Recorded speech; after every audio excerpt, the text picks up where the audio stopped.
یہ وہ عمل ہے کہ جس کی وجہ سے جو حاجت ہو انسان اس حاجت کے لیے وہ عمل کرے تو حاجت پوری ہو جاتی ہے۔ کیسی بھی کوئی حاجت ہو، بچوں کی شادی کی حاجت ہو، میاں بیوی میں جھگڑے ہو رہے ہوں اور آپس میں اتفاق نہیں ہو، یا پھر نوکری کا معاملہ ہو، جاب کا معاملہ ہو، تجارت کا معاملہ ہو، بچوں کی ایجوکیشن کا معاملہ ہو، یا کسی کی بیماری کا معاملہ ہو، کیسا بھی ہو، بعض علماء کہتے ہیں کہ 135 مرتبہ کرو تو بھی ٹھیک ہے، یا پھر 110 مرتبہ جو زیادہ ریکمنڈڈ ہے۔ بسم اللہ الرحمن الرحیم۔ رسول اللہ نے فرمایا کہ بے شک میرا حسین مصباح الہدا ہے، ہدایت کا چراغ ہے، وہ سفینۃ النجاہ، اور نجات کا سفینہ ہے، یعنی نجات کی کشتی ہے۔ کشتی انسانوں کو طوفانوں سے بچاتی ہے۔ حسین اسی طرح آخرت میں انسانوں کو، ان کے چاہنے والوں کو، ان کے ماننے والوں کو، ان کے عقیدت مندوں کو ہر قسم کے آفات و بلاؤں سے آخرت میں حسین بچانے والے ہیں۔ اور چراغ کا کام روشنی دینا ہے، اندھیروں سے بچانا ہے۔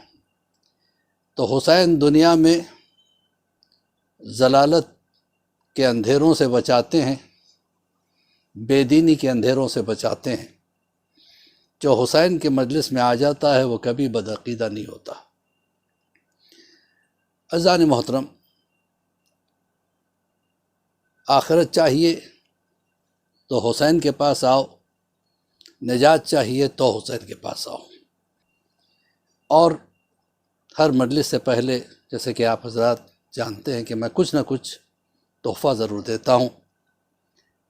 آج کا تحفہ بھی آپ حضرات کے لیے حاضر ہے، لیکن اس سے پہلے ایک چھوٹا سا واقعہ کہ ایک عالم دین ہوا کرتے تھے، ان کا انتقال ہو گیا، نجف میں رہتے تھے۔ جب ان کا انتقال ہو گیا تو کچھ عرصے کے بعد ایک آدمی ان کے رشتہ داروں کے پاس آیا اور پوچھا کہ ان کے رشتہ داروں میں کون ہے۔ کسی نے کہا کہ ایک دو بچے ہیں اور ان کی بیوہ عورت ہے۔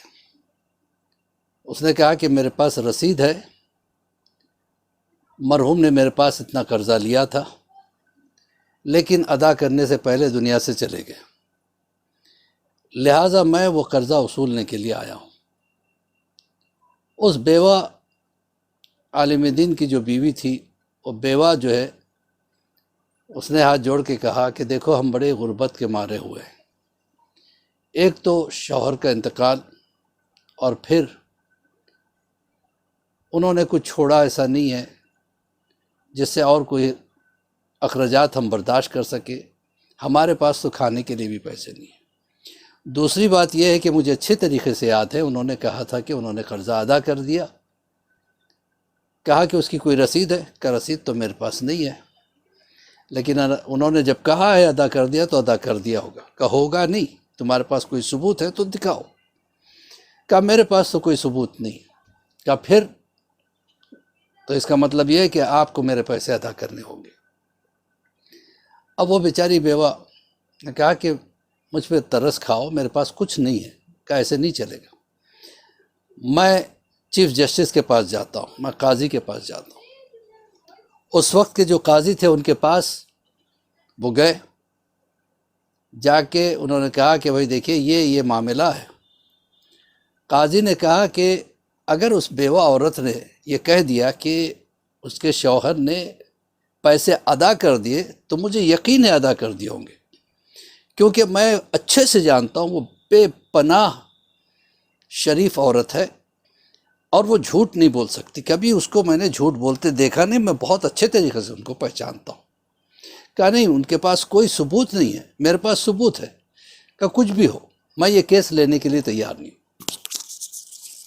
تو اس وقت کے شیخ حمدانی ایک آیت اللہ ہوا کرتے تھے، یہ شخص ان کے پاس گیا، کہا کہ دیکھیے میرے پاس رسید ہے، اس کے پاس کوئی رسید نہیں ہے، اب آپ بتائیے شرعاً کیا ہونا چاہیے؟ تو شیخ حمدانی نے کہا شرعاً تو پھر آپ کے حق میں فیصلہ ہونا چاہیے کیونکہ آپ کے پاس رسید ہے، چلو میں چیف جسٹس سے بات کرتا ہوں۔ جب گئے تو چیف جسٹس جو تھے ان کو دیکھ کے کھڑے ہو گئے، وہ بھی عالم دین تھے۔ جب انہوں نے یہ بات رکھی، بھئی آپ اس کا فیصلہ کیوں نہیں کرتے؟ کہا کہ میں اس کیس میں ہاتھ ڈالنا نہیں چاہتا، کیونکہ مجھے یقین ہے وہ عورت انتہائی مومنہ ہے، وہ کبھی جھوٹ نہیں بول سکتی۔ کہا لیکن اس کے پاس کوئی ثبوت نہیں ہے، ان کے پاس ثبوت ہے۔ کہا جو بھی ہو، اب کچھ دنوں میں میرا تبادلہ ہونے والا ہے، میں ٹرانسفر ہو کے چلا جاؤں گا، کوئی نیا جسٹس آئے گا، پھر وہ جانے، آپ جانے اور یہ جانے، میں اس چیز میں ہاتھ نہیں ڈالنا چاہتا۔ اب یہ واپس ہو گئے۔ ایک آدھ دن کے بعد وہ چیف جسٹس جو تھا نکل کے ان کے گھر آیا، شیخ ہمدانی کے پاس۔ کہا کہ چلیے، وہ جو دعویٰ کر رہا تھا وہ جھوٹا ثابت ہوا ہے۔ کہا وہ کیسے؟ کہا کہ مومنہ کو رسید مل گئی۔ کہا کیسے رسید مل گئی؟ وہ تو کہہ رہی تھی کہ ان کے پاس کوئی رسید نہیں ہے۔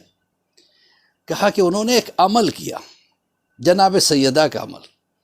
انہوں نے جناب سیدہ سے توسل کیا، اور یہ وہ عمل ہے کہ جس کی وجہ سے جو حاجت ہو، انسان اس حاجت کے لیے وہ عمل کرے تو حاجت پوری ہو جاتی ہے۔ تو انہوں نے توسل کیا کہ یہ بی بی آپ میرے شوہر کو میرے خواب میں بھیجیں، وہ آ کے مجھے بتائے کہ وہ رسید کہاں ہے، کیونکہ یہ شخص روز آتا ہے اور پیسوں کا مطالبہ کرتا ہے، اور مجھے اچھا نہیں لگتا میرے گھر پہ کوئی نامحرم آئے اور باہر سے آوازیں لگائے۔ اب یہ بات سامنے آئی تو کہا کہ چلو اچھا، اس بی بی کو بلایا گیا تو عالم دین نے، شیخ نے مرتبہ ان سے کہا کہ بھئی آپ پہ کیا معاملہ ہوا؟ کہا کہ میں نے توسل کیا جناب سیدہ سے، تو میرا شوہر میرے خواب میں آیا۔ میں نے کہا کہاں آپ نے مجھے پھنسا دیا؟ ایک تو آپ ہمیں چھوڑ کے چلے گئے، خیر اس میں آپ کی کوئی اپنی مرضی تو نہیں چلتی تھی، اللہ کی مرضی تھی، ٹھیک ہے آپ چلے گئے، لیکن کم سے کم وہ رسید وغیرہ ہمارے حوالے کر کے جاتے، جو آپ نے پیسہ ادا کیا، یہ روز آ کے تنگ کرتا ہے۔ کہا اسی لیے تو میں آیا ہوں، جناب سیدہ نے مجھ سے کہا کہ جاؤ اپنے بیوی کے خواب میں جاؤ اور جا کے اسے بتاؤ کہ وہ رسید ہے کہاں۔ میں نے اس رسید کو فلاں کتاب میں رکھا تھا، لیکن تم لوگوں پہ کھانے پینے کے چونکہ لالے پڑ گئے تھے، لہٰذا تم نے گھر کا سامان بیچنا شروع کیا تاکہ ان پیسوں سے گزارا ہو۔ اسی طریقے سے ان پیسوں کے لیے تم نے وہ کتاب کو فلاں شخص کو بیچ دیا، اس شخص نے فلاں لائبریری کو ڈونیٹ کر دیا، لہٰذا فلاں لائبریری میں جانا، وہاں پہ شیلفز ہوں گے، فلاں نمبر کی شیلف میں جانا، اس شیلف کو کھولنا، اس میں خانے ہیں، فلاں خانے میں فلاں لائن میں کتاب نمبر یہ ہے، اس کتاب کے فلاں پیج کو کھولنا، اس پیج میں وہ رسید موجود ہے۔ لہذا میں اس لائبریری کو گئی، میں نے ریکویسٹ کیا تو انہوں نے اجازت دی، پھر میں اس شیلف میں گئی، وہ شیلف کو میں نے کھولا، پھر اس کے بعد وہی خانہ جو میرے شوہر نے بتایا تھا اس کو میں نے دیکھا، اور اس نمبر کی کتاب کو میں نے نکالا تو اس کے اندر رسید موجود تھی۔ تو آپ دیکھیے کتنا زبردست عمل ہے۔ علماء نے کہا ہے کہ یہ عمل 2 طرح سے کیا جاتا ہے، 7 مرتبہ صلوات۔ اب کیسے بھی کوئی حاجت ہو، بچوں کی شادی کی حاجت ہو، میاں بیوی میں جھگڑے ہو رہے ہوں اور آپس میں اتفاق نہیں ہو، یا پھر نوکری کا معاملہ ہو، جاب کا معاملہ ہو، تجارت کا معاملہ ہو، بچوں کی ایجوکیشن کا معاملہ ہو، یا کسی کی بیماری کا معاملہ ہو، کیسا بھی ہو، جناب سیدہ سے توسل کرنے کا یہ آسان ترین عمل ہے، کوئی بھی اس کو کر سکتا ہے، زیادہ دقت نہیں ہے، زیادہ مشکل نہیں ہے، زیادہ پریشان کن نہیں ہے، بہت ہی اچھا عمل، یعنی پریشان کن کا مطلب لمبا عمل نہیں ہے، مختصر عمل ہے، اور مختصر بھی کتنا، 7 صلوات پڑھیں گے اور 135 مرتبہ یا زہرا صلوات اللہ علیہ، پھر 7 صلوات پڑھ کے دعا کریں، روزانہ یہ عمل کرے جب تک کہ آپ کی حاجت پوری نہیں ہو۔ بعض علماء کہتے ہیں کہ 135 مرتبہ کرو تو بھی ٹھیک ہے، یا پھر 110 مرتبہ جو زیادہ ریکمنڈڈ ہے، علماء کہتے ہیں 110 کہو گے، کیونکہ 135 جناب فاطمہ صلوات اللہ علیہ کے نام کے اعداد ہے، اور 110 مولا کائنات کے۔ اگر 110 مرتبہ کریں گے تو اس میں مولا بھی شامل ہو جائیں گے، اور جناب فاطمہ کو جو ہم کہہ رہے ہیں یا زہرا صلوات اللہ، یا زہرا صلوات اللہ علیہ، تو جو پکار رہے دونوں شامل ہو جائیں گے، یعنی شوہر بیوی دونوں اس میں شامل ہو جائیں گے، اور زیادہ عجلت کے ساتھ بہت جلدی آپ کی تمنا پوری ہو سکتی ہے۔ یہ آج کا ایک تحفہ تھا آپ حضرات کے لیے۔ یہ مجلسیں صرف ہماری نگاہوں میں اہمیت نہیں رکھتی بلکہ خود جناب سیدہ کی نگاہ میں اتنی زیادہ اہمیت رکھتی ہے جس کی انتہا نہیں۔ جناب سیدہ کبھی برداشت نہیں کر سکتی کہ مجلسوں میں کوئی کمی آ جائے۔ جناب سیدہ کو یہ راضی ہی نہیں ہے کہ مجلس سے کم ہو جائے۔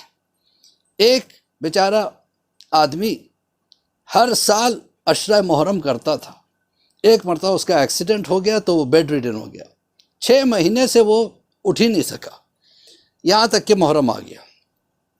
جب محرم آ گیا تو بیوی جو کہ بڑے خلوص سے اپنے شوہر کے ساتھ ہی کرتی تھی رو رہی تھی۔ شوہر نے پوچھا کیا بات ہے؟ کہا کیا بتاؤں، ہمارے پاس کچھ ہے نہیں محرم کرنے کے لیے، مجلسیں برپا کرنے کے لیے۔ ہر سال آپ جاتے تھے، مزدوری کرتے تھے، کچھ پیسہ ملتا تھا، اس سے تبرک لے کے آتے تھے، لیکن ابھی تو آپ کی حالت بھی ایسی نہیں کہ آپ مزدوری کر سکے، کیونکہ آپ چل نہیں پاتے ہیں، لنگڑا کے چلتے ہیں۔ اس نے ایک ٹھنڈی سانس لی، کہا کہ چلو ٹھیک ہے، میں کوشش کرتا ہوں آج جا کے مزدوری کرنی۔ 2 لکڑیاں اس نے بغلوں میں دبائی اور دھیرے دھیرے اٹھ کے بازار کی طرف جانے لگا۔ اس کی اس مجبوری پہ اس کی بیوی کو بہت رونا آیا، سیدھے اس علم کے پاس گئی جو اس نے اپنے گھر میں سجا رکھا تھا، مولا کا اور امام حسین کا۔ علم کے قدموں کو پکڑ کے بہت روئی، کہا میرا شوہر جو کچھ کر ہی نہیں سکتا، اتنی بھی طاقت نہیں ہے کہ وہ چل سکے، تو کیا مزدوری کرے گا، کیا محنت کرے گا، کیا کمائے گا، کیسے تبرک لے کے آئے گا؟ شہزادی میں کچھ نہیں جانتی، میری مجلس سے ہونا چاہیے۔ ابھی یہ رو رو کے جو ہے نا گریہ کر کر کے دعا ہی کر رہی تھی کہ کچھ بیویاں آئیں، آنے کے بعد کہتی ہیں کہ بھائی آپ کے عاشورخانے کی ذرا چابی دیں گی؟ کہا ہاں کیا بات ہے؟ کہا نہیں، ہمیں اس عاشورخانے کی صفائی کرنی ہے، محرم آ گیا ہے۔ کہا ہاں محرم تو آ گیا ہے لیکن ابھی تک تبرک کا انتظام نہیں ہو سکا۔ کہا اس کی فکر نہ کریں، ہم سب انتظام کر لیں گے۔ انہوں نے چابی دے دی۔ اب وہ گئیں، ایک بیوی صفائی کرنے میں لگی ہوئی ہے، ایک بیوی فرش بچھا رہی ہے، 2 بیویاں کھڑی ہو کے دیکھ چڑھا رہی ہیں، اس کے اندر جو ہے نا تبرک بننا شروع ہو گیا، شاندار تبرک بننا شروع ہوا، خوشبو آنے لگی۔ ایک مرتبہ کہا بیوی آپ ہو کون؟ کہا وہ تمہیں پتہ چل جائے گا، ابھی انتظار کرو۔ اب روزانہ تبرک بنتا، سب مہمان آتے، مجلس ہوتی، ماتم ہوتا، اب اس کے سب تبرک نوش فرماتے، پھر اپنے اپنے گھروں کو جاتے۔ اب یہ بیوی کہتی ہے روزانہ یہ 4 بیویاں آ جاتی تھیں، آنے کے بعد جو ہے نا انتظام میں لگ جاتی تھی، یہاں تک کہ عشرہ ختم ہوا۔ اب اس کے بعد انہوں نے کہا کہ اب ہمیں اجازت دو، ہم جانے والے ہیں، ہم بڑے دور سے آئے تھے تمہارے عاشورخانے میں خدمت کرنے کے لیے۔ کہا بیوی آپ نے بتایا نہیں کہ آپ لوگ ہو کون؟ تو ایک مرتبہ ایک بیوی آگے بڑھتی ہے جو لمبے قد کی ہے، کہا میرا نام زینب ہے، یہ میری ماں فاطمہ ہے، یہ کلثوم ہے۔ اللہ اکبر، اللہ اکبر۔ اور یہ بیوی جناب ام فروا ہے۔ ہم لوگ آ کے آپ کے گھر میں، چونکہ آپ نے ہمیں بلایا، کہا کہ کسی طریقے سے عشرہ ہونا چاہیے، ہم آ گئے۔ تو دیکھا آپ نے عزیزان محترم، مجلس حسین جب جہاں ہوتی ہے وہاں سیدہ خود آ جاتی ہے، اور کبھی گھبرائیے نہیں کہ تبرک کا انتظام کیسے ہوگا۔ یہ مجلسیں نہ کبھی رکی ہیں، نہ رک سکتی ہیں، نہ کبھی رکے گی، اس لیے کہ اس کی بنیاد ہی جناب زینب نے ڈالی ہے۔